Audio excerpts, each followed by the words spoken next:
Okay, so this is going to be a little rough. This is very much a stream of consciousness video for you. I just wanted to get this taken care of really quick. I will give you the basic rundown on the big stuff to know for the format. And if anything is unclear or you want me to help you kind of like visualize things with maybe some better examples, I can go ahead and do that too. I am just currently not feeling the greatest at this exact moment, so forgive me if it kind of seems rambly or not very clear. So first of all, the format is very straightforward. We are currently, I would argue, in really more of like a 3-deck format than anything. The big decks being Ryziel and its variants, because that can be broken up into like 2 or 3 different ones.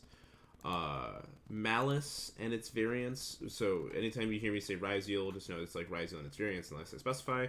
Same with Malice and its variants. And then Primate Blue Eyes, specifically the Primate version.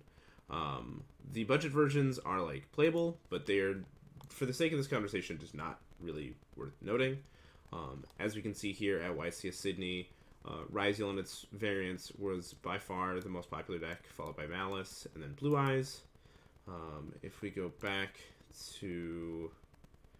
what was the last YCS before this? Well, if we go back any further than that, unfortunately we lose out on the benefit of having Blue Eyes included in the format.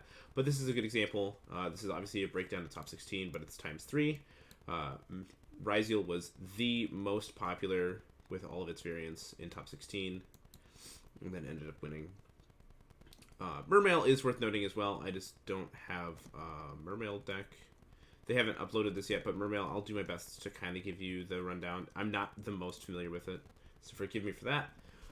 But we'll start with Ryziel. This is a stock standard Ryziel deck. Now, the way Ryziel works is most easily compared to like the Minerva rank 4 deck or Hat or just any generic rank 4 deck possible. Your entire engine here of the Ryziel monsters themselves, as well as your Ryziel spells and traps, is comprised of level 4 monsters and the ability to get to them, so that way you can get to your rank 4s. With your end board looking to consist of this monster right here, Ryziel Detonator.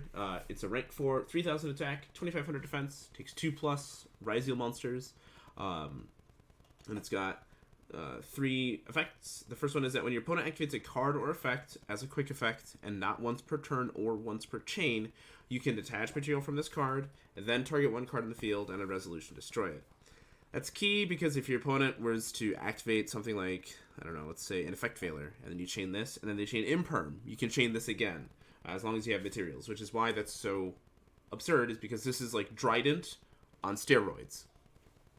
The next effect is that if it's special summoned, you can attach one monster from your graveyard to this card as a material.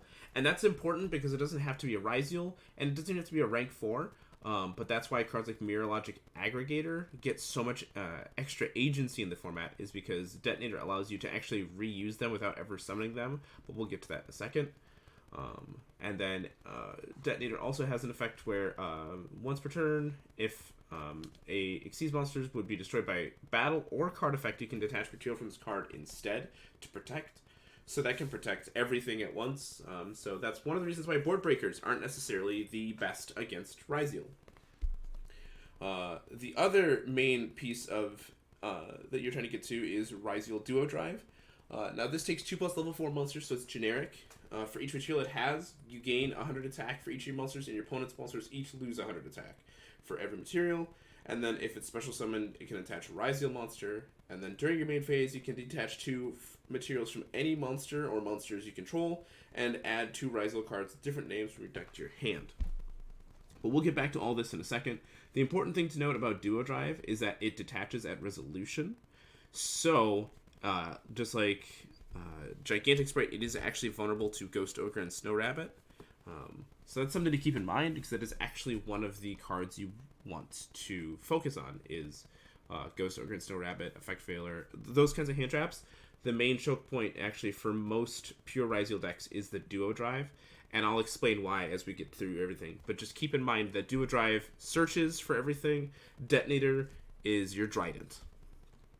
So for the Ryzeal monsters, there's 4 main decked ones that are played. Technically right now there's 5 total. The 5th one is just awful, so we don't play it. The first one we'll talk about is Ice Ryzeal. It is a level 4 light pyro, 1700 attack. You can special summon it by your hand by sending one other card from your hand or field to the graveyard. And then if you special summon it this way, you cannot special summon from the extra deck for the rest of the turn except rank 4 Xyz monsters. So that's really important because Ice Ryzeal doesn't lock you with its main effect, but its special summon procedure does. And they all have a different special summon procedure that all lock you into rank 4s. But what Ice Ryzeal does is on normal summon, you can special summon one Ryzeal monster from your deck except a copy of itself. You can only use this effect once per turn. So that's really important. The next level 4 light pyro is Ext Ryzeal. Ext Ryzeal is the best Ryzeal by itself because of what it can do. Its special summon procedure is that you can summon it from your hand by sending an Xyz monster from your extra deck to the graveyard. So you can send something like your Mirror Logic Aggregator to the graveyard, and then you can actually trigger the Aggregator later on, or in the same chain as the Ext. But what Ext does is on its summon, if you control no other face-up monsters except level or rank 4 monsters, you can add one Fire Thunder monster from your deck to your hand. So, going second, Ext Ryzeal is actually the best for breaking boards, because you can chain block it by using cards like Aggregator to be an effective chain block. Then there's the first Thunder Fire, which is Sword Ryzeal. If you have a Ryzeal monster in your field or graveyard, you can special summon this card from your hand. Same thing as Ext and Ice, though. If it's special summoned with its special summon procedure, you are locked into rank 4 Xyz monsters for the rest of this turn. That is important because that means that while Divine Arsenal AA Zeus is pretty good in any Xyz deck, the Ryzeal deck can struggle to make it, which is why you don't often see it played. On summon, though, Sword Ryzeal adds a light pyro monster from your deck to your hand. So when you're trying to do your combos, the best one to start off with is Ext Ryzeal, because you can go Ext Ryzeal, sending an Xyz monster to special summon, search for Sword Ryzeal, then since you have a Ryzeal monster, special summon Sword Ryzeal, to add Ice Ryzeal, and then you can normal summon Ice Ryzeal, which then will get you to your 4th Ryzeal name. So all of these are starter cards right here, and you'll notice that these two in Ice and Ext are Pyro monsters, and that is important because of Bonfire. So you actually have 12 starter cards here in just the 3 main Ryzeals in Ice, Sword, Ext, and then 3 Bonfires, which is why this deck is so consistent, because you actually just have 12 1-card starters, because these all can get to you to your full combo. And I believe I have on one of my videos previously an example of that. I'll take a look, and if so, I'll link it in the description for you. So you have that, so you don't have to sit through the whole video. The last Ryzeal monster that you would play is Node Ryzeal. If you have an Xyz monster in your field or graveyard, you can summon it from your hand. If summoned that way, you are locked into rank 4s. You can send one card from your hand or field to the graveyard, and then target a Ryzeal in your graveyard except for Node, and then special summon it in defense, but negate its effects. So Node is really good for getting to recover. It's also really good at trading off dead cards for additional rank 4s. That is something to consider as well, because that can be pretty powerful. A typical turn, you will actually go through all 4 of your names here, and then you can actually recycle them thanks to Ryzeal Cross, which I'll get to in a moment. The spells and traps that Ryzeal plays are mostly consistency cards. You can see Bonfires, Pot of Desires, Pot of Prosperity, Cross out Designator to make sure that you can, hit the hand traps to make sure your plays go through. But the Ryzeal spells and traps, there's the field spell, Ryzeal Cross, and it's pretty ridiculous. You can't Xyz summon monsters with the same name as a card you control, so you can't ever Xyz summon you can't ever have 2 Ryzeal Detonators by Xyz summoning the second one, which can be a bit problematic, but there are ways to play around that. And then it's got a couple of different effects From there, you can target 2 Ryziel cards in your graveyard, which means spells and traps as well, which is important. Place them to the bottom of the deck in any order, and then draw 1 card. So the important part about this effect is that it doesn't lose to DD Crow or Bestials, which Bestials are okay against this deck because you can hit Detonator, X, and Ice. So that is important. But since this is them, it can bypass that. And then you can only use that effect once per turn. And then the other reason that Ryziel Cross is so good is that once per turn, when a monster effect activated by your opponent resolves, and this is a continuous effect, you can detach 1 material from a Ryziel Xyz monster you control, and if you do, negate that effect. So the important part about that is that it's during the resolution of the effect, so they don't necessarily know it's going to happen. They just have to try to play with that in mind, and that's part of the reason why the Ryziel deck is so good, because even though you're only ending on, say, like a Ryziel Detonator with a cross and maybe a plug-in face down, and the Detonator has 2 or 3 materials, the Detonator is a couple of interactions, the cross is an interaction, and then I'll explain the plug-in does as well to be an interaction later on. So it's very layered, and that's one of the reasons why this deck is so good, is because the interactions are just so layered, because on top of that, remember, that whole line I just mentioned where you can end on Detonator, cross with like a face down plug-in, that only takes 1 of these 12 cards to do. 1 Ice Ryziel can get you to that and more. 1 X, same thing. Sword, same thing. Any of these 3 appear, plus a bonfire, so any of these 12 cards can do that and more. Which is why this deck is so solid, is because it has a very compact engine, and then is actually able to play a high count of non-engine cards here. Like in this version, you see Joel Lockbird, Molcharmy Fulos, Ash Blossom, Effect Failure, Nibiru, Metaltronus, Cross-Out Designator, Triple Tactics Talent, Called by the Grave, and Infinite Impermanence.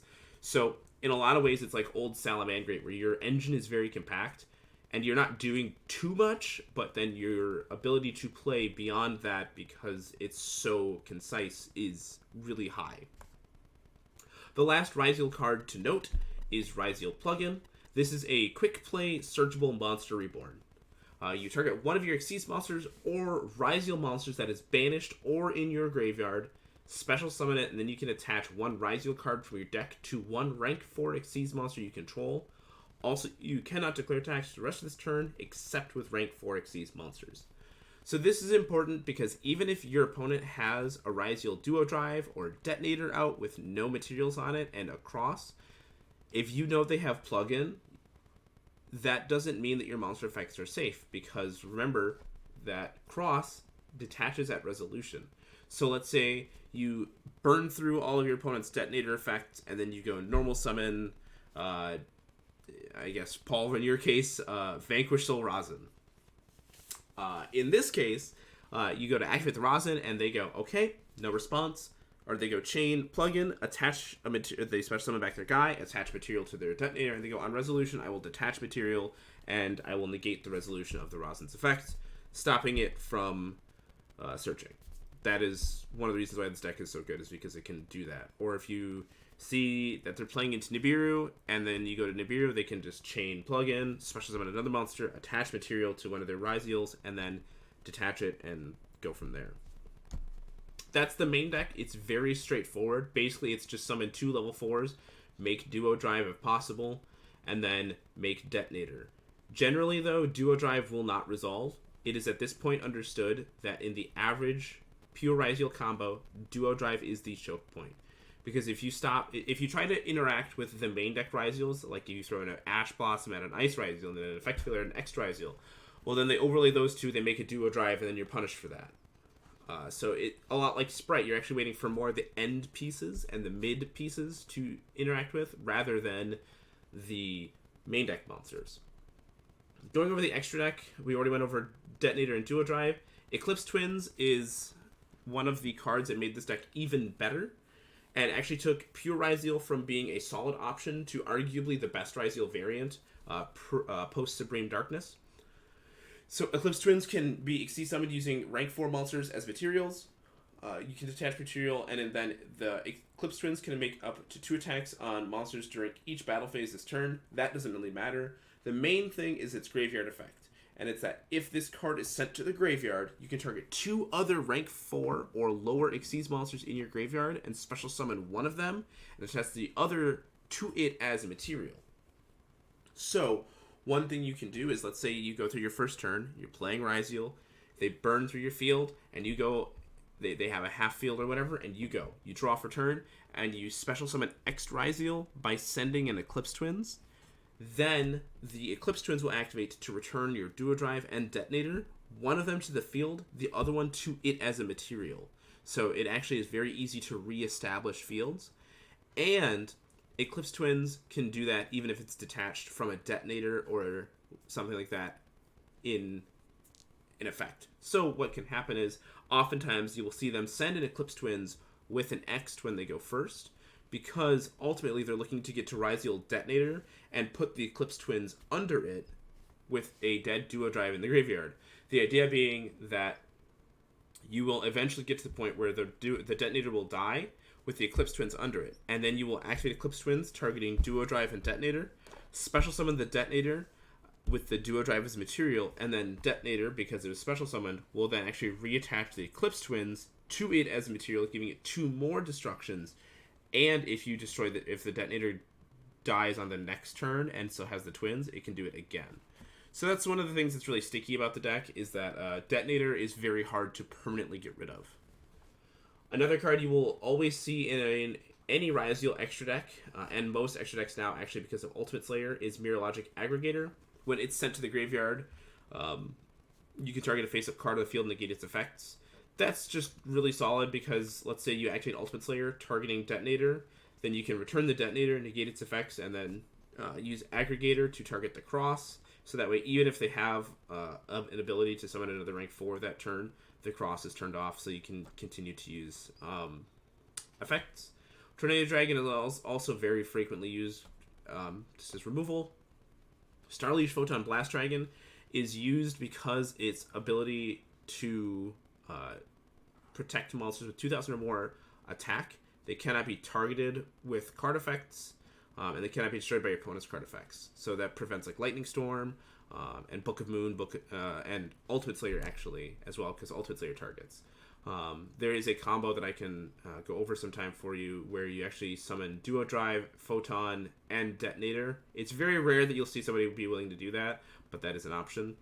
Also to note, because of the inclusion of Metaltronus, which you can see on screen here, Photon Blast Dragon has actually gained more popularity as a Metaltronus target for Blue Eyes, because it is a light dragon that you can special summon while you are locked into rank 4s. Light Dragon Adagnister is a good removal. It is also a 2300 attack point Cybers monster, so it is a Metaltronus target for Malice. Evil Swarm Exciton Knight is just Exciton, but it is also important to note that it's a light fiend, so that can bridge into the Fiendsmith lines. Dugaris is a great way to turn any level 4 monsters into more engine. Typhon is just a generically good card. Abyss Dweller is really strong with the way that the graveyards are oriented. And Haggard Lizardos is a great way to prevent yourself from having non-level or rank 4 monsters, so your X Ryziel can get more agency that way. It can also become a draw. The side deck is basically all, as you can see, you have 6 cards here. Lancia prevents banishing. Meowls punishes your opponent for special summoning from the graveyard or banishing, which will deal with Malice, which I'll explain. Droll is really good for the Mitsurugi Ryziel variants. Lightning Storm and Duster are 2 of the best side deck cards right now. Same with Ultimate Slayer and Solemn Judgment. But that, so far, is just a breakdown of pure Ryziel. It's very much a mid-range, you're just trying to grind through games, rank 4 deck. Fiendsmith Ryziel takes all of the power of the regular Ryziel deck and adds the Fiendsmith cards to it. But now, instead of X being the best card, is actually one of the worst. Ice becomes the best one, because if you go normal summon Ice, that actually can do the full Fiendsmith combo as well as your full Ryziel combo. You just have to remember that if you're playing against this deck, you need to keep track of if they special summon any of these guys from their hand, because if they do, then they can't access their Fiendsmith stuff for the rest of the turn. That's the big difference there.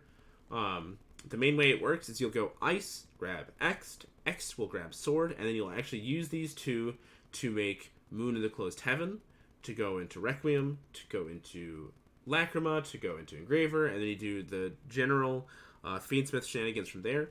If you're not too familiar with those, I can explain those, although I think you've been playing Master Duel a decent amount, so you probably are familiar with the basic premise of how Fiendsmith works. The biggest thing that's different here, though, is that we have access to Fiendsmith's Agnum Day and Necroquip Princess. So Fiendsmith's Agnum Day actually makes it so Lacrima gets a lot more agency because of the fact that she's a level 4. You can use her alongside your Ryziels, and you can actually use the Fiendsmith cards to bridge into that. And then Necroquip Princess is a world premiere, level 6 Dark Fusion that can be summoned by sending a Light Fiend equipped with a Requiem. Now, the big upside to playing the Fiendsmith cards is you get access to DDD Wave High King Caesar, so you get summon negation. You also get access to Fiendsmith Desiree, which can give you a negate 2 or 3, and Chaos Angel, which is one of the stickiest cards of the format. Let's see here. There's nothing really too crazy to note in the side deck here, so we're going to move on past this because this deck is very well understood by this point, but if you have more questions, just let me know. Ryziel Mitsurugi takes the benefits of the pure Ryziel deck and then adds way more power because of the Mitsurugi cards. So, what happens here, I'll go over the Mitsurugi cards really quick. There's Mitsurugi no Makoto Saji. This is a level 4 Dark Reptile. If it's normal or special summoned or tributed, you can add a Mitsurugi spell or trap from your deck to your hand. And then if another reptile monster you control would be destroyed by battle or a card effect, you contribute this card instead. So you have that. You have Mitsurugi no Mikoto Kusanagi, which takes a Mitsurugi card in your graveyard or banishment and adds it to your hand. The payoff for these ultimately is Ame no Murakamo no Mitsurugi, which is the level 8 Dark giant reptile here. You can ritual summon it with Mitsurugi Ritual, which I will go into in a moment. If it's special summoned, you can destroy all monsters your opponent controls, so it's a Raigeki on summon. And then when your opponent activates a card or effect as a quick effect, you can activate this effect. Your opponent can discard one card, or that effect is negated. So it's effectively like attacks or negate. If it's tributed, if the Ame no Murakamo no Mitsurugi is tributed, you can add one Mitsurugi card from your deck to your hand, except for another copy of Murakamo. Then special summon this card. You can only use each effect once per turn.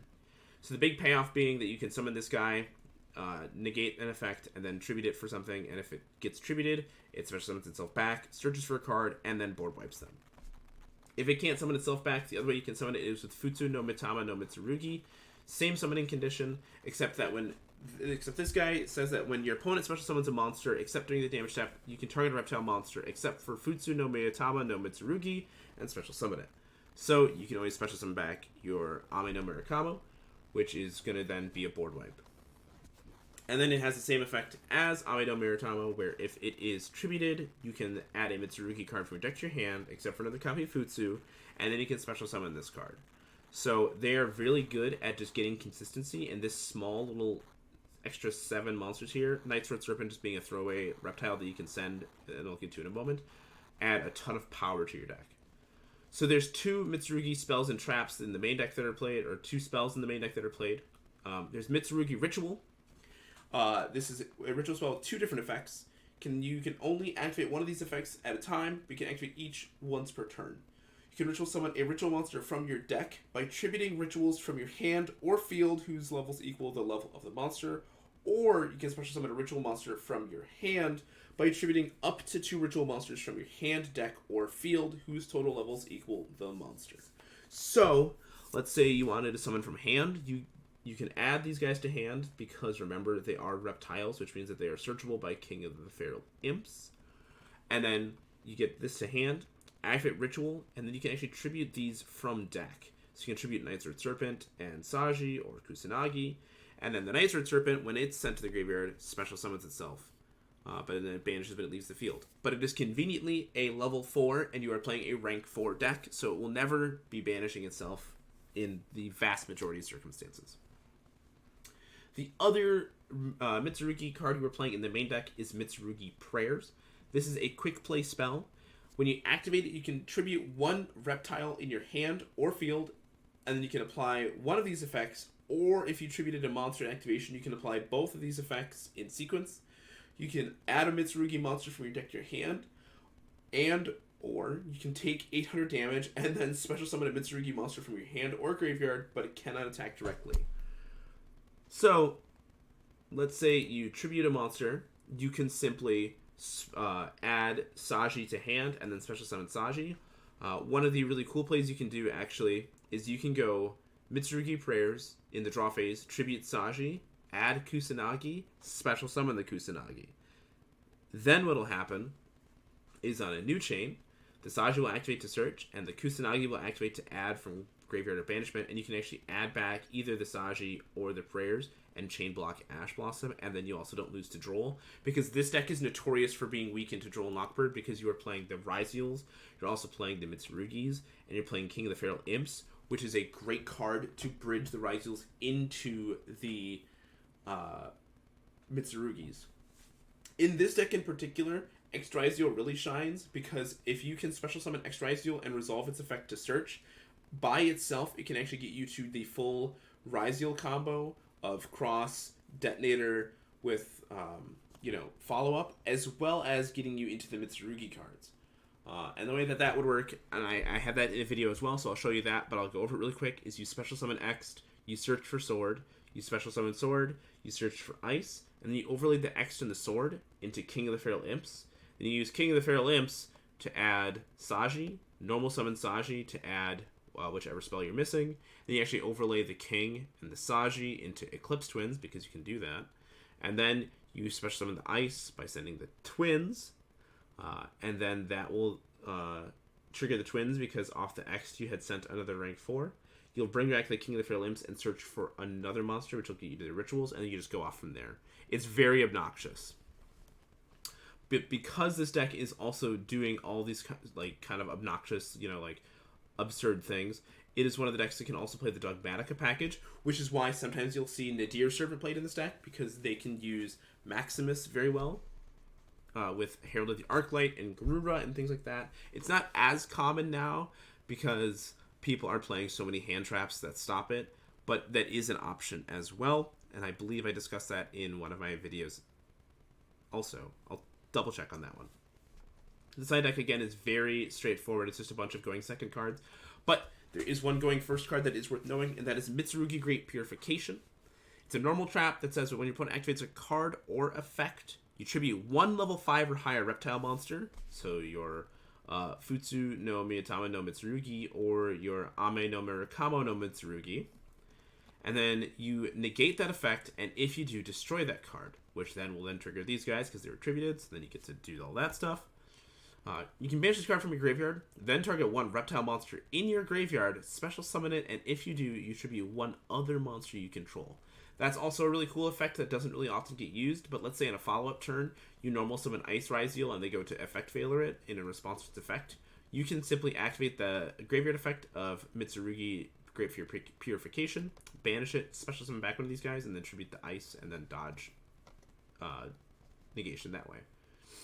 So those are the three main Ryziel variants. I know it seems like I was going through that pretty quick, but if you have any questions, let me know. I will also be providing links to some of the combos to show you. Next up is Malice. This is one that I don't actually have any links of my own. I will try to find others that have shown how to play the deck. I personally have not. Basically, how the Malice deck works is it is a banishing Cybers deck. There are 3 main deck Malice monsters right here, and then you have the field spell, as well as 3 different Malice trap cards. And then you have the full suite of extra deck options, because it does a link climb deck, and they have 3 of their own links. So, the first thing to know about this deck is that it is very hard to play against if you just throw hand traps at it. However, sometimes that's what you have to do, because this deck is notorious for not drawing the most consistent hands. So in this deck, you actually have 3 Dormouse, 3 White Rabbit, 2 Chessy Cat, and I'll go over all these in a second, 3 Field Spell, so that's 11, and then Gold Sark is sort of a starter card. So you have 12 true starter cards. That's not that many. And unfortunately, this deck requires you to have at least one extender, which is why the Bestials are so commonly played, because these all trigger when they're banished. So oftentimes what can happen is you'll stop the starter card, and if they have a bestial, it will just feel like it didn't matter. Because they'll get to keep playing. This is the reason why hand traps are so important in this format, is this deck in particular. Whereas with the Ryziel deck, you are able to use a lot of board breakers to punish them setting up their detonator and things like that. This one, you really have to throw hand traps at them and kind of sequence it in a way, like you really have to try to find your value. I will do my best to find like poignant examples of that, but I'll go through what the deck does really quick. So first up, we have Malice P. Dormouse. Malice Link monsters this card points to cannot be destroyed by card effects. That is important. You can only use each of the following effects of Dormouse once per turn. During your main phase, you can activate this effect, banish a Malice monster from your deck, and for the rest of the turn, Malice monsters you control gain 600 attack. Then, if this card is banished, you can pay 300 life points, special summon it. Also, you cannot special summon monsters from the extra deck for the rest of the turn, except Link monsters. That last effect, the special summon effect, Dormouse, White Rabbit, and Chessy Cat all share. And that is actually how they get a lot of their value, is you'll summon them, use their effect, send it to the graveyard, link it off or whatever, use a Bestial, bring it back, banish it, and then it'll trigger to come back, and now you have 3 bodies. So Dormouse gets you to another one. White Rabbit, what it does is that you take no battle damage from battles involving Malice Link monsters that point to this card. You can only use each of the following effects once per turn. If it's normal or special summon, you can set one Malice trap from your deck with a different name than the cards in your graveyard. And that's important because they have 3 trap cards that they all kind of center around, so I'll go to those in a moment. If it's banished, you can pay 300, special summon it, and you can only link summon. Chessy Cat says that any monster destroyed in a battle with a Malice Link monster that points to it is banished, and then you can only use the following effects once per turn. During your main phase, you can banish 1 Malice card from your hand, and then draw 2 cards. The field spell is called Malice in Underground, and what it does is that when it's activated, you can banish 1 Malice card from your hand, deck, or graveyard. And then, while 3 or more of your Malice traps with different names are banished, Malice Link monsters you control gain 3,000 attack. I'm gonna be honest, that never happens, but it is worth noting. While you control a Malice Link monster, your opponent's monsters can only target Malice Link monsters for attacks, which is important to note. You can only activate 1 Malice in Underground per turn. Really quick thing to note about Malice in Underground is because it can banish from graveyard, you are able to Ghost Spell the activation of that card. That does come up once in a while if you decide to play Ghost Spell. What the trap cards do is you've got Malice C GWC06. It's a long name. All 3 of these have the same activation bonus effect, where you can activate this card the turn it was set by banishing a face-up Malice monster you control.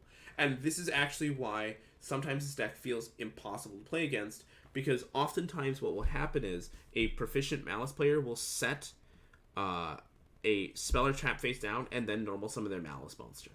Because what will happen is, if you activate an Imperm or Veiler, they chain their Malice trap if they have it, and then they dodge that and they get to play. However, there's only a 34% chance that they'll draw one of these. So in 2 out of 3 games, they're not going to. So it is correct to try to hit that normal summon if you can. But what GWC06 does is that you can special summon 1 of your Malice monsters that is banished or in your graveyard, and then if you control a Malice Link monster, you can gain life points equal to the attack of that special summon monster. This is actually how you bypass the paying life points costs that these cards have, because the Link monsters also have it. This deck is actually surprisingly good in time because of that. Malice C MTP07. When it's activated, it adds a Malice monster from your deck to your hand, and then if you control a Malice Link monster, you can banish 1 card on the field, non-targeting, which is really important. And then CTB11 lets you special summon a Malice monster from your deck, or if your opponent controls 3 or more cards, you can special summon a Link monster instead. And then for the rest of the turn, that summon monster cannot attack, and neither player can activate its effects. That is very common to see in this deck. You're going to see them looping these because of their extra deck cards that we'll get to in a moment. Dominus Impulse is an important card to note. It's that if your opponent controls a card, you can activate this card from your hand, so very standard hand trap. When a card or effect is activated that includes an effect that special summons a monster, you can negate that effect, and then if you have a trap card in your graveyard, you can destroy that card. And then Dominus Impulse has the drawback, though, that if you activated this card from your hand, you cannot activate the effects of light, earth, and wind monsters for the rest of the duel. So that's something you really want to keep track of. What the 3 link monsters that they have in the theme are Malice, Q, Hearts, Cryptor. This is kind of like your ultimate boss monster, honestly. It takes 3 link monsters, or 3 monsters, including a Malice monster. As a quick effect, you can target one of your banished Malice cards, shuffle it into the deck, and if you do, banish 1 card on the field. And then while this card points to a monster, this card's effect and its activation cannot be negated. That is really important. If this card is banished, you can pay 900 life points, special summon it, and then double its attack. So if you do that, it's going to be a 5,000 attack point monster. And then, heaven forbid they ever get to 3 trap cards banished, it'll actually go to 8,000 attack. Red Ransom takes 2+ monsters, including a Malice. Well, it points to a monster. The original attack and defense of all effect monsters your opponent controls are switched. And then, if this card is special summoned, you can add 1 Malice spell from your deck to your hand. And if it's banished, you can pay 900 life points, special summon it, and you can banish a Cybers monster from your deck. So, using the example I gave above, let's say you normal summon Dormouse, they stop its effect, and then you link it off into your Link 1 Link Decoder. What you then can do is you can link into Bestial, or you can special summon Bestial Baldrake, Magnamode, or whatever, bring back the Dormouse, and then actually link into your Red Ransom. Red Ransom will trigger and will actually search for the field spell, and then you can keep playing from there. You can use your Link Decoder to bring back, and there's all sorts of things you can do. I will do my best to try to find it. I don't necessarily know all the steps in this deck offhand. The main Malice monster you want to save most of your interaction for, though, is Malice Q Whitebinder.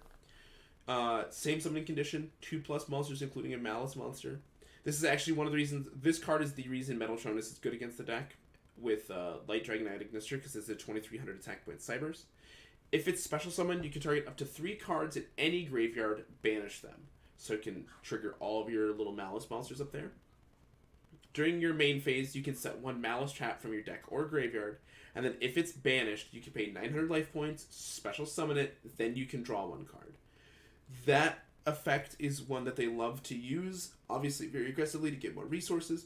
What you want to do there is, if you have an Ash Blossom and Joy Spring, I highly recommend saving it for Whitebinder, because that is one of the most key cards that they are looking to reuse. Then there's Abo Aku, the Lightless Shadow. This takes 2+ monsters, including a Fiend monster. Generally, to get to this, they're going to have to do a lot of link climbing shenanigans, but they're going to use a Nightmare Griffin as one of the materials, and then one of the 3 Link 3s. The reason why is because of Abo Aku's abilities, which will then bring back the Nightmare Griffin. During the main phase, you can discard 1 card, then exit one of these effects. You can either destroy a card of the field, or banish this card until the end phase, and if you do, special summon 1 light or dark monster from your graveyard, so you can bring back Nightmare Griffin, which is obnoxious. During your standby phase, you can draw cards equal to the number of different monster types in your graveyard, and then place cards from your hand to the bottom of the deck in any order equal to the number of cards you drew. So usually it'll let you draw like 3 or 4 cards. It's very obnoxious. They don't typically side deck anything that's like too crazy. It's mostly just counter cards, because really, if Malice is able to play, it's going to try to overwhelm you. Again, I'll do my best to find stuff.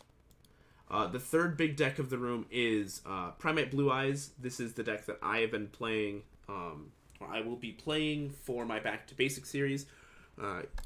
If you've seen any content, you know what the Blue Eyes cards do, or if you've built the deck yourself.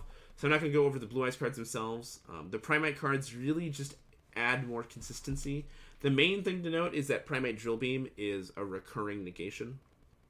The end field for this deck tends to be like Heretic Seal, Blue Eyes Spirit Dragon, a True Light on the field, and if they can, they'll have either Drill Beam or Majesty of the White Dragons, or both. This deck is very much a mid-range grind deck, whereas like the Malice deck is looking just to throw cards on the field and try to end with as many cards in rotation as possible. The Blue Eyes deck is looking to take its sweet time. The biggest thing to note about the Blue Eyes deck is that the longer the game goes on, the worse it gets. True Light is the key target to get rid of, because if it goes away, if it goes to the graveyard, it will blow up their entire field. However, do remember that Blue Eyes Spirit Dragon can also stop that, so it's something to keep in mind. This is just, like I said, a really basic breakdown. I just wanted to get this out to you really quick. I'll figure out like more about like the Crystron deck. I know this is a Synchro Summon deck that uses like its graveyard. It All I know is that this deck really struggles into Lancia, because they can't banish cards, and it's looking to use like Crystron, Quarion, Dandrax, or whatever this card is called, and like all this stuff. I've only seen it a couple times, but this is just something really quick I wanted to give you so you had it, just to kind of catch up on some of the basics of the game. The big thing to note, though, are that Ryziel variants, Malice variants, and Blue Eyes are the three big, like, bullies of the format, so you'll want to keep that in mind. Let me know if you have any questions, and I will do my best to find those links and give them to you as soon as I can.